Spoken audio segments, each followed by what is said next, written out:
ہم تو عوام کے ریلیف کے لیے آئے ہیں، ہم تو اس لیے آئے ہیں کہ لوگوں کو کچھ بھلا ہو جائے، یہ پریشانی دور ہو جائے لوگوں کی، یہ بجلی کے بلوں کے مارے ہوئے لوگوں کو کچھ ریلیف مل جائے، یہ تنخواہ دار لوگوں کو کچھ ریلیف مل جائے، اور یہ آئی پی پیز کے جو ظالم لوگ ہیں ان کو لگام دے دی جائے۔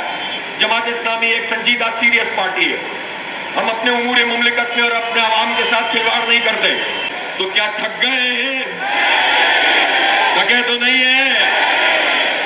تو بس جب آپ نہیں تھکے ہوئے تو میں بھی نہیں تھکا ہوا، یہ سب بھی نہیں تھکے ہوئے، پورے جذبے سے انشاءاللہ موجود رہیں گے۔ اب یہ بتائیے کہ اگر رات کو میں 3 بجے کہوں کہ ڈی چوک چلنا ہے، تیار ہیں؟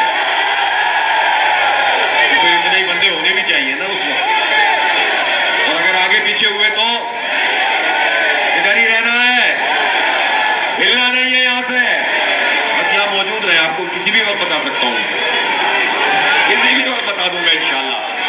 ایک منٹ ہے، سن لو میری بات، اب بات سنیں میرا بات سنیں۔ دیکھیں ہم یہاں پر جو ہم نے آج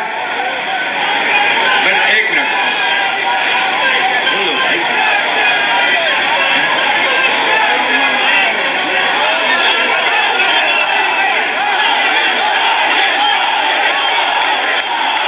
جب ایک صنعت بند ہوتی ہے تو ہزاروں لوگوں کا روزگار ختم ہوتا ہے، لیکن اس حکومت کے کان پر جھونی رہ گئی اور یہ مسلسل یہ کہہ کر کے آئی ایم ایف ہم سے کہتا ہے کہ بجلی کی قیمت بڑھاؤ، گیس کی قیمت بڑھاؤ، پیٹرول کی قیمت بڑھاؤ۔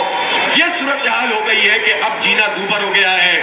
ایسی صورتحال میں اب چند راستے ہیں لوگوں کے لیے، ایک وہ ہے کہ لوگ آپس میں لڑنے لگے۔ کل آپ نے گجرانوالہ کا واقعہ دیکھا جس میں ایک بھائی نے بجلی کے بل کی وجہ سے اپنے چھوٹے بھائی کو قتل کر دیا، اتنا کڑی جرم کر دیا، لیکن حالات کا سنگینی کا اندازہ کریں کہ لوگ کہاں تک پہنچ گئے۔ اور اسی طرح سے یہ جھگڑے اب ہر گھر میں شروع ہو جائیں گے تو لوگ کہاں جائیں گے؟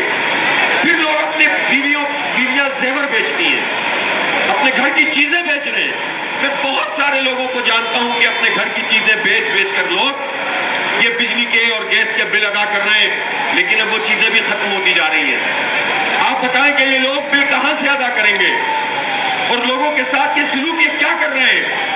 اس وقت عملی صورتحال یہ ہے کہ تقریباً ہر کیٹیگری کے جو کرائے کے مکان ہیں، کرایہ کم ہے اور بجلی کا بل زیادہ ہے۔ میں صحیح کہہ رہا ہوں یا غلط کہہ رہا ہوں بتا مجھے۔ اور اس صورتحال میں لا کر اس حکومت نے ہمیں ڈال دیا ہے جس کی اپنی کوئی ساکھ بھی نہیں ہے، کوئی ان کی بات سنتا بھی نہیں ہے، اس لیے کہ یہ فارم 47 کی پیداوار ہیں، ووٹ ان کو ملے نہیں ہیں، زبردستی مسلط کر دیے گئے ہیں، اور یہ فیصلے عوام دشمن فیصلے کر رہے ہیں، یہ انویسٹمنٹ کر رہے ہیں، پیسہ خرچ کر رہے ہیں، لیکن میڈیا کو خریدنے کے لیے کر رہے ہیں، تاکہ جب یہ ہم پر پیٹرول کے بم گرائیں تو میڈیا میں 4 لوگ کہیں کہ بھئی اس کے علاوہ تو کوئی حل ہی نہیں ہے، یہ کیا کریں، مجبور ہے۔ یہ کوئی مجبور نہیں ہے۔ یہ بتاؤ کہ تم نے اپنے انتظامی اخراجات میں 25% اضافہ کیوں کیا ہے جب حالات یہ ہیں؟ یہ بتاؤ کہ تم اپنی مراعات چھوڑنے کے لیے کیوں تیار نہیں ہو؟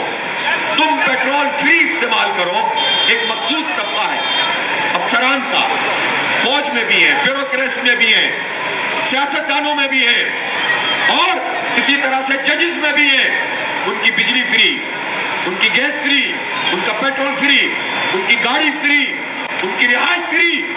اور مصیبت کس پہ ڈال رہے ہو؟ غریب کے اوپر، مڈل کلاس پر، اور ہم یہ بجلی کے بل ادا کرتے ہیں۔ بہت تماشا ہو گیا، اب انہیں اپنی مراعات چھوڑنی پڑیں گی۔ دوسری بات یہ ہے، اب تو پورا پاکستان بول رہا ہے، بچے کو بات سمجھ میں آ گئی ہے کہ یہ جو انڈیپینڈنٹ پاور پروڈکشن کی کمپنی ہے، پروڈیوسرز ہیں، یہ آئی پی پیز کیا بلا ہیں؟ ان کا نام سنتے تھے سمجھ میں نہیں آتا تھا، ہم نے مسلسل لوگوں کو بریف کیا، سمجھایا اور بتایا کہ یہ جو 100 سے اوپر کمپنیاں ہیں، ان میں سے 80% کمپنیز وہ ہیں کہ جو پاکستان کے لوگوں پر مشتمل ہے۔ یہ جھوٹ بولتے رہے کہ چونکہ بیرونی کمپنیاں اس لیے ہم سے ریگوشیٹ نہیں کر سکتے، ان کو بند نہیں کر سکتے۔